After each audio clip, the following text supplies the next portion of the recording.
Friends, Radhe Radhe everyone. दोस्तों, हर हर Mahadev. Friends, अगर आप 16 सोमवार के व्रत करना चाहते हैं तो आप माघ के महीने से आप शुरू कर सकते हैं। बहुत ही पवित्र व पावन महीना माना जाता है। या फिर आप सावन के महीने से, कार्तिक के महीने से आप शुरू कर सकते हैं। लेकिन ये महीने तो निकल चुके हैं, एक साल बाद आएगा, बहुत ही समय है।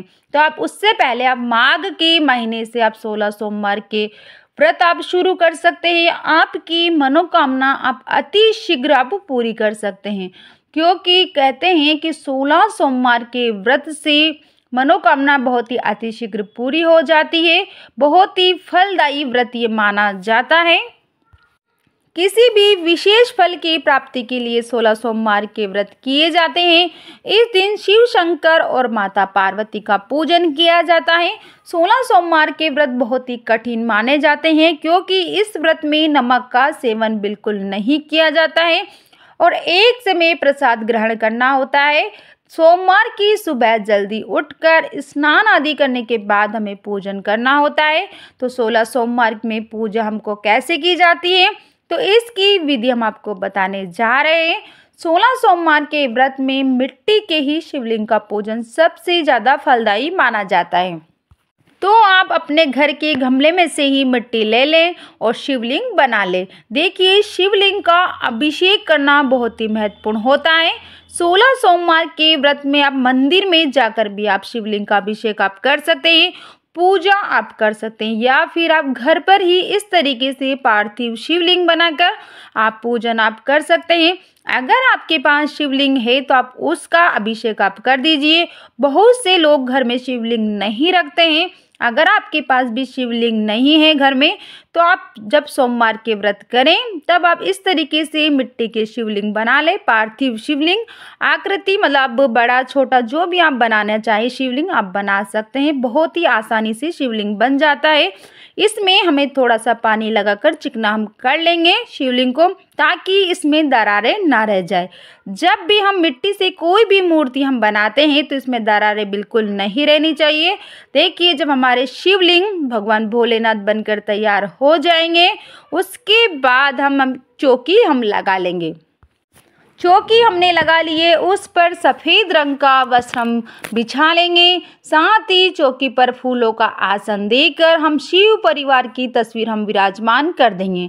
देखिए, अगर आपके पास माता पार्वती, भगवान भोलेनाथ, साथ में गणपति जी की भी मूर्ति है, तीनों शिव परिवार मतलब साथ में हैं, तो आप वो विराजमान करें।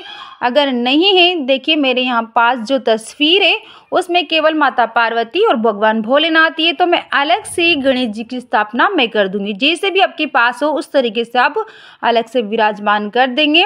16 सोमवार के व्रत में शिव जी के साथ साथ माता पार्वती का पूजन भी किया जाता है, इसीलिए दोनों का पूजन साथ में करिए। अब देखिए, हमने गणेश जी विराजमान कर दिए और हमने माता पार्वती और भोलेनाथ विराजमान कर दिए। देखिए, अब यहाँ पर हम एक प्लेट ले लिए। मैंने एक प्लेट लिए, उस पर एक बेलपत्र मैंने रख दिया है। उस बेलपत्र पर मिट्टी का शिवलिंग जो मैंने बनाया है, पार्थिव शिवलिंग, उसको मैं विराजमान कर दूंगी। इसके बाद हम सबसे पहले हम दिया जला लेंगे, क्योंकि जब भी कोई पूजन हम करते हैं तो सबसे पहले हम दीप प्रज्वलित हम करते हैं। तो दिया हम जला लेंगे। दिया जलाने के बाद हम पूजा शुरू करेंगे। तो फ्रेंड्स, जब भी आप शिव भगवान की पूजा करें तो पहले जो आपने जल का पात्र लिया है, जल का लोटा, उसमें थोड़ा सा गंगा जल अवश्य मिलाइए और सभी को भाव स्वरूप जल से स्नान कराइए। फूल लेकर हम जल से स्नान करा देंगे। भोलेनाथ को स्नान करा देंगे, गणेश जी को मैं स्नान करा दूंगी, माता पार्वती को स्नान करा दूंगी। उसके बाद हम गणेश जी को रोली सम तिलक करूंगी।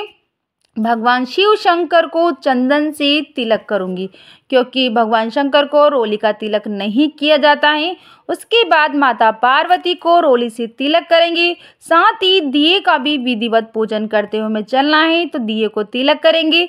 साथ ही अब हम जो शिवलिंग हमने जो बनाया है उसका जल अभिषेक हमें करना है। तो जो हमने गंगा जल वाला जो जल लिया था, उसे हम उसी जल से हमें भगवान पार्थिव शिवलिंग का हमें गंगा जल से स्नान कराएंगे।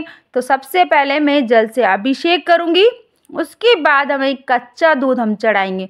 कच्चे दूध से हम अभिषेक करेंगे, फिर उसके बाद फिर से शुद्ध जल हम चढ़ाएंगे। तो इस तरीके से हमें 3 बार अभिषेक हमको करना है। जैसा कि मैंने आपको बताया है कि 16 सोमवार का जो व्रत होता है इसमें अभिषेक बहुत ही महत्वपूर्ण होता है। और उसके बाद हम अभिषेक हमने कर लिया है।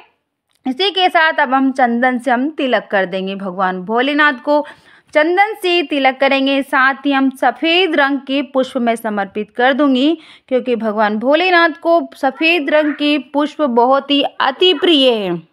और साथ ही अगर आपको आँख के मदार के आंकड़े के फूल आपको मिल जाते हैं और धतूरा आपको मिल जाता है तो ज़रूर से आप समर्पित करिए, क्योंकि भगवान भोलेनाथ को आँख व मदार के फूल साथ ही धतूरा बहुत ही अति प्रिय है। तो ये ज़रूर से चढ़ाएं।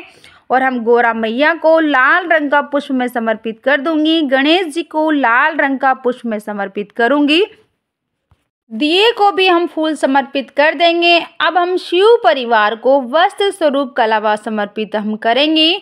कलावा समर्पित करने के बाद अगर आपके पास जनेऊ नहीं है, जनेऊ आपको समर्पित करनी है, जनेऊ नहीं है तो आपके पास जो कलावा है मौली धागा, इसे अपनी उंगलियों पर 7 बार लपेटकर आप जनेऊ बना लीजिए। इस तरीके से जैसे मैं बना रही हूँ, इस तरीके से आप बनाकर ये जनेऊ आप समर्पित भोलेनाथ को आप कर दीजिए।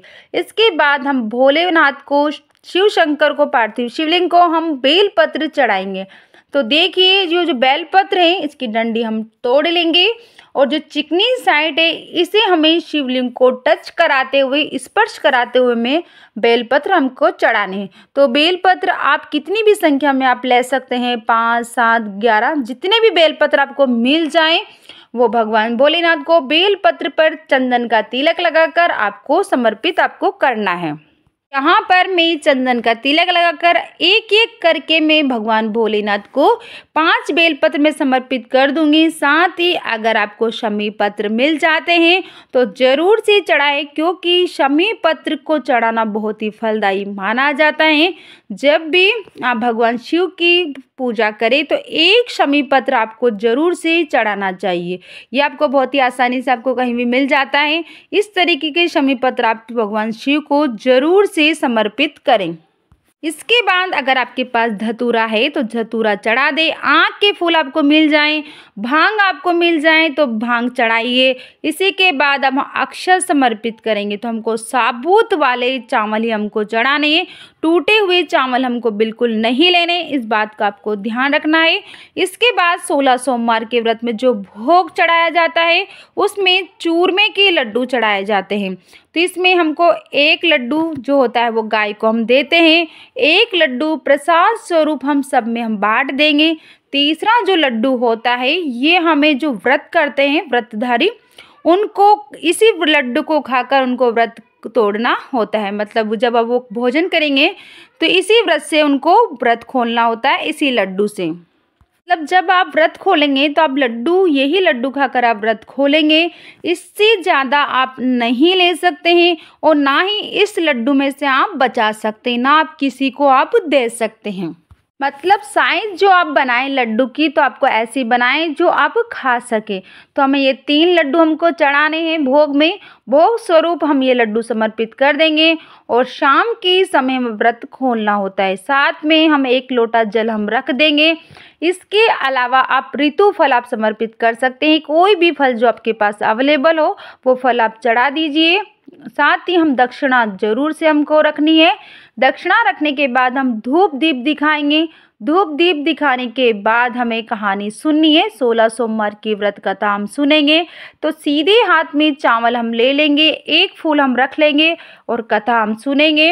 अगर आपके पास कथा की किताब है तो आप कथा पढ़कर सुनकर कथा सुनिए, नहीं तो मेरे चैनल पर आपको 16 सोमवार की कथा की वीडियो आपको मिल जाएगा। कथा सुनने के बाद अक्षत जो फूल अपने हाथ में लिए हैं वो भगवान शिवलिंग को हम समर्पित कर देंगे। इसके बाद हम आरती करेंगे। तो हम आरती भगवान गणेश जी की, भगवान भोलेनाथ की हम प्रेम पूर्वक आरती करेंगे और आरती करने के बाद वहीं पर बैठकर हम थोड़ी देर हम ओम नमः शिवाय का हम जाप करेंगे। उसके बाद हाथ जोड़कर अपनी मनोकामनाएं हम बोलेंगे और पूजा में रही कमी की हम क्षमा याचना करेंगे। पूजा होने के बाद इस जल के लोटे से हम सूर्य देव को अर्घ देंगे। उसके बाद देखिए जो हमने मिट्टी के पार्थिव शिवलिंग बनाए हैं, इनका हमें अगले दिन विसर्जन हमको करना है। तो अगले दिन सुबह के समय आप इसे किसी भी गमले में आप विसर्जन कर दें। साथ में जो ये फूल पत्ते बेलपत्र आपने चढ़ाए हैं, कलावा मोली धागा, इनका भी आप विसर्जन आप कर दें। जब भी आप सोमवार का व्रत करें तो पार्थिव शिवलिंग का निर्माण करके ही आपको पूजन आपको करना है। तो फ्रेंड्स, ऐसा माना जाता है कि 16 सोमवार के व्रत से सभी मनोकामनाएं अतिशीघ्र पूरी होती है। किसी भी विशेष मनोकामना की पूर्ति के लिए ही 16 सोमवार के व्रत किए जाते हैं। तो फ्रेंड्स, आप इस तरीके से, बहुत ही सरल सी विधि है, तो आप इस तरीके से 16 सोमवार के व्रत आप कर सकते हैं। आपको मेरी वीडियो कैसी लगी, थोड़ी भी यूज़फुल लगी हो तो वीडियो को लाइक करें, शेयर करें, और आपने अभी तक चैनल को सब्सक्राइब नहीं किया है तो प्लीज़ चैनल को सब्सक्राइब जरूर करें, और कमेंट में ओम नमः शिवाय हर हर महादेव अवश्य लिखें।